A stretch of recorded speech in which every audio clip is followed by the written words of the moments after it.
Gente, numa condição climática bizarra, o gramado era mais água do que exatamente gramado. Inclusive, tem que ver essa drenagem aí, simplesmente não existe. Mas enfim, o Vasco vence e vence numa semana que teve muita polêmica acontecendo. A gente teve o Brenner, que depois de perder 300 gols, foi muito criticado. E eu falei aqui que eu achei, como todo mundo achou, a partida dele horrorosa, porque não é nenhuma opinião isso, é uma constatação de fato. Eu só acho que tá errado quando o pessoal meio que já usa de só, sei lá, um jogo ruim pra falar que, pô, pode contratar outro que esse não presta. Aí eu acho que o pessoal passou um pouco do ponto. Existe a crítica ao Fernando Diniz, que nunca que ganha, hoje ganhou, tá resolvido o problema? Eu acho que não é tão simples assim. E temos também uma discussão que aconteceu, essa um pouco menor, mas que aconteceu também essa semana sobre o Coutinho. Tá certo? Tá na hora de cobrar o Coutinho? Não é pra cobrar o Coutinho nunca? Bom, são desses tópicos que a gente vai conversar aqui no vídeo de hoje, então vem comigo porque a gente já começa como? Com polêmica de Fernando Diniz no time escalado. E por quê? Tá o Coutinho aqui, tá o time titular praticamente que inteiro aqui. Olhando a escalação do Diniz para hoje, num jogo que meio que não valia nada, a gente hoje, se não ganhasse, a única desvantagem seria que talvez não pegaria o Fluminense no próximo jogo, mas pegaria depois.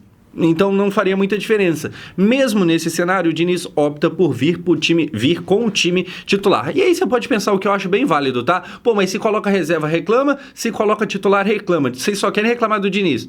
É um bom ponto, mas olha só, o Diniz vem com o time titular, com a única exceção da ausência aqui do Cuesta para a presença do Saldívia, que jogou bem, por incrível que pareça. É claro, não é nenhum Van Dijk e tal, até porque não dá nem para saber se o jogo bom dele hoje quer dizer que ele vai jogar bem amanhã, mas hoje jogou bem. E no mais, cara, um time completamente titular, só não tem o Cuesta, e o PH também estava no banco, mas esse porque está retornando da lesão no pé. O Diniz opta pelo time titular quando o Botafogo mesmo não faz isso. Então, assim, a essa altura do campeonato, agora nessa nova realidade onde o campeonato estadual se mistura com o campeonato brasileiro, quase todo mundo tá ignorando ainda mais. Já é normal ignorar o Carioca, mas agora ainda mais o pessoal tem ignorado. O Diniz não. Talvez pela pressão de eu preciso ganhar logo, porque, né, a coisa tá ficando feia pro meu lado. Talvez porque ele simplesmente não quer poupar ninguém, vamos que vamos. E aí, tem até um comentário aqui que é interessante a gente saber, que é o seguinte: além do Botafogo, que hoje não foi titular, o Bahia, nosso rival, no meio da semana agora no Brasileirão, também poupou. Então, assim, a gente tá indo com jogador pra jogar toda hora, tem que ficar esperto. Existe um perigo, principalmente num cenário de chuva. Agora, se o time era esse aqui, eu acho que o principal destaque de hoje, o holofote estava no Brenner, que teria mais uma chance de mostrar serviço. O Brenner, que é um cara que, quando a gente consegue fechar a contratação, eu acho que quase todo mundo gostou. Todo mundo sabe que não é, sei lá, um craque da bola, até porque senão ele não estaria na Udinese, mas, cara, é alguém com histórico muito bom, porém que fez, como eu falei, um último jogo pavoroso, perdeu 5 chances claras, e aí o pessoal puxou dado, e pô, desde não sei quanto tempo que isso não acontece e tal, é um papo de recorde de chances perdidas. E eu falei, não querendo condenar ele a um bagre, mas eu falei que me lembrou o Pedro Raul. A partida dele, a última, foi tão ruim que me fez lembrar. Porém, teve gente que foi ainda mais longe. Enquanto ele perdia aqui, e eu falava de Pedro Raul, tinha gente falando que lembrou Lucas Ribamar. Então você vê que a coisa não estava legal para ele. Assim, com esse cenário de pressão, o Vasco veio para campo hoje e aí já começa com aos 28 minutos, o Pumita chutando uma bola que levava perigo, mas ele chuta, como você vê, na direção da seta para fora. E aqui, cara, era mais uma vez quem tentando fazer gol? Pumita Rodrigues, mais uma vez ele, o lateral, que já é o artilheiro da temporada até aqui, o que é normal, porque a temporada acabou de começar, então você tem artilharia meio bizarra, tá ligado? Ele é artilheiro, mas tipo com 3 gols, sabe? Não são com 15. Mas enfim, de qualquer forma, mesmo tendo isso em vista, era mais uma vez o Pumita sendo a pessoa que mais chega perto de fazer gol. E aí muita gente vai falar, pô, que legal, né? O Pumita é um cara que contribui muito no ataque e tal. Pra mim, mais me incomoda do que qualquer outra coisa, porque não é pra ser o Pumita o cara que chega mais perto do gol, tá ligado? Mas aqui era quem chegava, e isso só foi acontecer, como eu falei, aos 30 minutos quase. E por quê? Porque o gramado não dava condições de jogo. Então a gente tinha uma partida ali que era aquele famoso polo aquático, tá ligado? Era uma bola e muita água, e a partida não acontecia, o jogo que, assim, já não são lá times que estão voando, e principalmente porque o Botafogo tá com o time reserva, e com o gramado molhado você piora tudo ainda mais. A coisa não tava legal, aos 28 o Puma tem uma chance, e aí depois o que acontece? acontece? O Botafogo arruma uma forma de ser expulso e condicionar positivamente, facilitar a vida pro Vasco. O que acontece? O tal do Marquinhos, ele entra num carrinho já estando com amarelo, que você vê até que pelo print a intensidade que vem, ele toma o segundo amarelo, ele é expulso e o Vasco, a partir daí, passa a jogar com um a mais. Esse aqui já era um jogo muito mais bagunçado do que o normal por causa da condição do clima, por causa da condição do gramado. A partir do momento que o Vasco passa a ter um homem a mais bagunçado fica, porque a partida, quando tem jogador expulso, já fica meio tumultuada, como o cenário de como estava hoje fica mais tumultuada ainda, a coisa ficou mais fácil para o Vasco e ficou praticamente que impossível para o Botafogo, que era o time reserva e que agora tinha um homem a menos. Enfim, aqui eu acho que é inquestionável a expulsão, não tem muito que se discutir, é o segundo amarelo, ou seja, nem foi direto, talvez até pudesse ser, porque a intensidade que ele entra no Cauã é uma maluquice, mas é o segundo amarelo, ele é expulso. E a partir daí, o que a gente tem? A falta, o Coutinho bate, a falta que veio dessa expulsão, o Coutinho bate e o Léo Link vai lá no canto pegar. Léo Link que não fez uma boa partida. O que acontece? Acontece a expulsão, por causa da expulsão é marcada uma falta. O cara é expulso, sai do campo, o Coutinho bate a falta, o Léo Link defende aqui, a bola vai para o escanteio, o Coutinho bate o escanteio, o Léo Link pega, a bola escorrega da mão dele, quase toma um gol. É claro que o cenário de a bola tá muito molhada, o campo tá muito molhado, tudo atrapalha, mas assim, o Léo Link tava doido para entregar a paçoca. Aquele defendeu, na sequência ele quase entregou. E aí, cara, dessa forma, com esses acontecimentos, a gente chega no final aqui do primeiro tempo ainda 0-0, um jogo muito feio, o gramado atrapalhando bastante, mas o Vasco pelo menos foi pro intervalo sabendo que voltaria, com a possibilidade de jogar mais um tempo inteiro com homem a mais, e aí obviamente o cenário ficaria muito mais fácil. Posse de bola e número de finalizações, como é que a gente tava? Olha só, 62% de posse de bola pro Vasco, ou seja, padrão Diniz, a gente tinha muito mais posse de bola do que o time rival, normal, nada muda, e 8 finalizações contra somente 2. O problema é que, assim, se você vê o número de 8 finalizações, é um bom número, não é uma atrocidade igual foi a partida passada contra a Chapecoense, porque lá, se eu não me engano, foram 17, bizarro, tá ligado? Lá, só no primeiro tempo foram 10 escanteios. Eu não sei se nesse jogo inteiro o Vasco chegou a ter 10. Lá só no primeiro. Foi um atropelo aquele jogo, apesar de 1-1 no placar. Mas enfim, aqui também, 8 finalizações contra somente 2, só que aí se você qualifica essas finalizações, das 8, quantos chegaram no gol mesmo? Somente uma, a cobrança de falta do Coutinho, que o Léo Link defende. Então assim, até teve uma boa quantidade de finalização, mas sem boa qualidade nelas. Era um jogo bem feio, era um jogo que estava mais esquisito do que qualquer outra coisa. O que o Diniz faz no intervalo?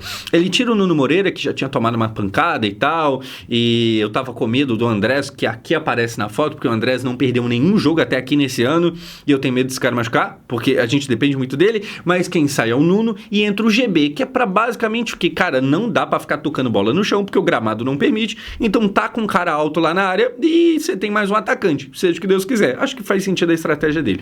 Começa o segundo tempo, o que a gente tem acontecendo? O gol, não do GB que acabou de entrar, mas do Brenner, que foi muito criticado durante a semana, mas agora, olha só, num cruzamento do Coutinho, também muito criticado, o que vai acontecer aqui? O Coutinho cruza, vai acontecer um apagão na zaga do Botafogo, sobra pro Brenner, que tinha perdido muito gol, mas que dessa vez não perde.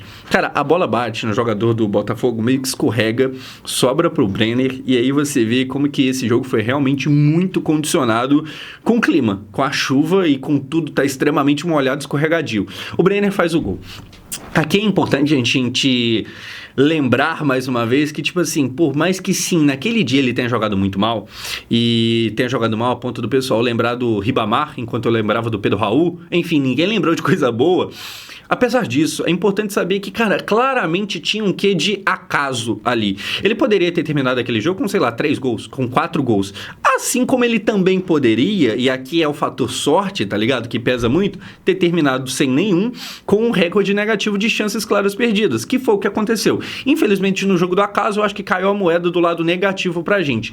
Teve, claro, aquela chance que ele saiu correndo cara a cara contra o goleiro da Chapecoense e ele chutou errado, mas tiveram chance também que a bola sobrou com ele praticamente dentro do gol, que ele finalizou, a bola bateu na trave, ele finalizou de novo, o goleiro pegou, então teve muito azar ali e tal. Eu acho que não é ruindade de verdade, igual era na época do Pedro Raul, igual era na época do Ribamar, mas até na época do Pedro Raul, como eu falei, a gente teve paciência. Eu mesmo aqui no canal, eu demorei para começar a criticar, porque é preciso dar tempo ao tempo. Esse cara acabou de chegar no Vasco, ainda não tá adaptado, é normal que tenha um jogo ou outro ruim, é claro que aquele foi muito ruim, mas cara, faz parte do jogo. É muito cedo, o ponto é muito cedo para condenar alguém a bagre.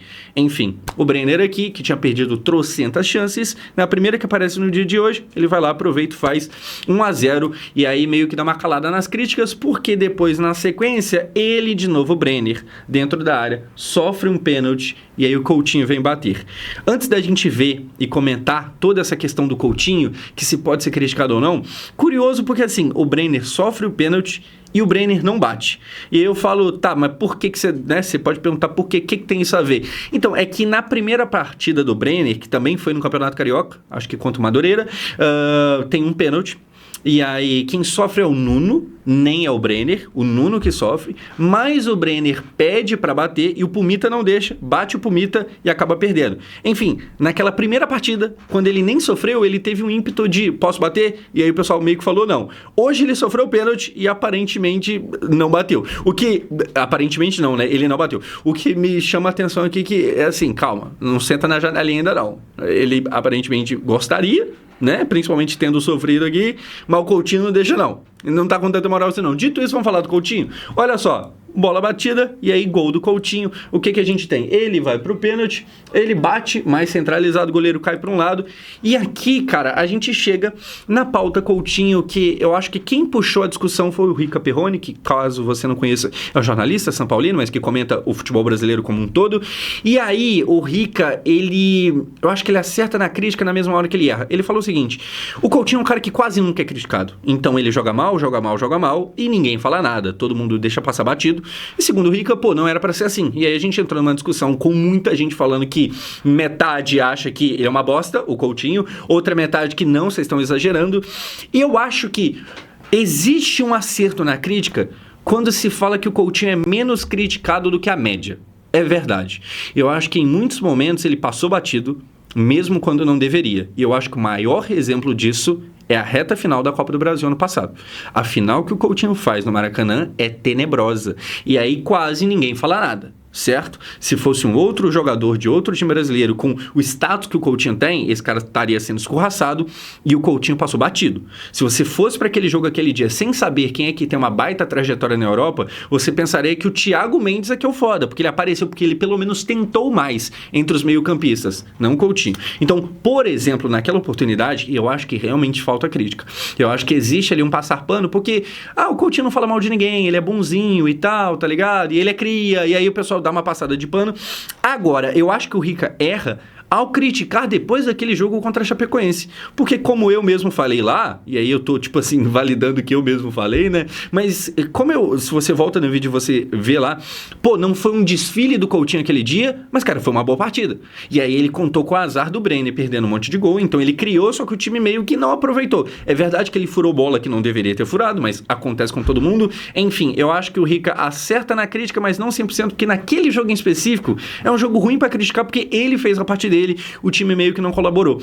E aí o mesmo Rica fala que, tipo assim, não faz sentido cobrar do Diniz naquele dia, porque naquele dia foi um acaso. E eu acho que a mesma coisa que ele fala pro Diniz poderia ser dita pro Coutinho. Ele aplica sobre um, não sobre o outro. Enfim, o Coutinho tem que ser criticado na hora que merecer ser criticado. O Coutinho, quando faz, sei lá, um gol em cima do Maricá no começo desse ano, aquele gol chapando, muita gente fala, não, porque agora vai, porque agora não sei o quê. Sendo que, cara, esse é o problema. No passado foi a mesma coisa. Na Copa do Brasil, que ele terminou mal, ele começou bem. Contra o Nova Iguaçu, ele fez um golaço, tá ligado? O problema é que quando o bicho pega, ele costuma dar uma sumida. E é isso que tem que ser cobrado. Hoje, ele não some, hoje ele vai lá, aparece, ele dá assistência, ele cobra o pênalti, ele faz mais uma boa partida. Não é um desfile novamente, mas ele vai bem mais uma vez, assim como tinha ido contra a Chapecoense. Quando o Coutinho não estiver bem, eu vou tentar lembrar de cobrar. E aí eu acho que é o certo a se fazer, tá ligado? Não dá pra passar pano, não dá pra jogar bem só no começo do ano, só contra os times pequenos do Rio. Não é com o Botafogo, não tô tirando o Botafogo pra merda não. Mas sei lá, não dá pra você fazer gol no Maricá e passar o ano de boa porque você fez um gol no Maricá. Ou então no ano passado, fazer um gol no Nova Iguaçu e passar o ano de... Não é para ser assim. Hoje, mais uma vez, eu acho que ele joga bem e é uma forma aí de dar uma resposta depois de uma semana de muita cobrança. E aí, para fechar, falando em gente que tá sendo cobrado, Fernando Diniz. O Diniz ganhou, tá perdoado? Pode continuar no Vasco? É o novo Guardiola Tupiniquim? Cara, calma, não é por aí não. É óbvio que é muito bom ganhar. E se eu falar aqui que, não, mas aqui não... Não, é bom, é importante e tal, mas esse aqui é um jogo que a coisa foi muito facilitada. Por quê? É Vasco e Botafogo, então é um clássico, ganhou um jogo difícil. Não, mas o Botafogo estava com o time reserva, só tinha um titular, o Alexander Barbosa, que saiu no intervalo porque sentiu. Então o segundo tempo foi inteiro de reservas e aí você tem, além disso, um cartão vermelho para o Botafogo. Então era Vasco e Botafogo, é verdade, mas é o Botafogo B, é o Botafogo reserva e é o Botafogo com homem a menos. Ganhou, dentro de casa. Esse aqui me parece o típico caso de parabéns. Não fez mais do que a sua obrigação. O que importa de verdade, assim, cara, não é o Carioca, certo? É claro que se, por exemplo, ganhar o Carioca é legal? É legal. Mas vale a pena ganhar o Campeonato Carioca e passar aperto no Brasileirão no fim do ano? Definitivamente não. Então o que importa é, por exemplo, quarta-feira agora contra o Bahia. Bahia que poupou enquanto a gente foi com o time titular hoje. O que importa pra mim é quarta-feira. Enfim... Vitória, legal, que bom que ganhe, mas o que importa é principalmente Brasileirão. O Carioca poderia e talvez deveria ser deixado de lado. Enfim, ganha hoje o Vasco, que bom, Coutinho faz, Brenner também, Brenner começando a marcar os gols dele, eu espero que seja o primeiro de vários. A gente talvez tenha na próxima partida Cuiabano, eu não sei se o Spinelli, o atacante, cabelo longo, loiro, se ele já vai estar disponível, o Cuiabano provavelmente sim. Ansioso pela estreia dele, enfim... É isso por hoje, vejo vocês no próximo vídeo, se inscreve aqui se você conheceu o canal agora, valeu, até a próxima.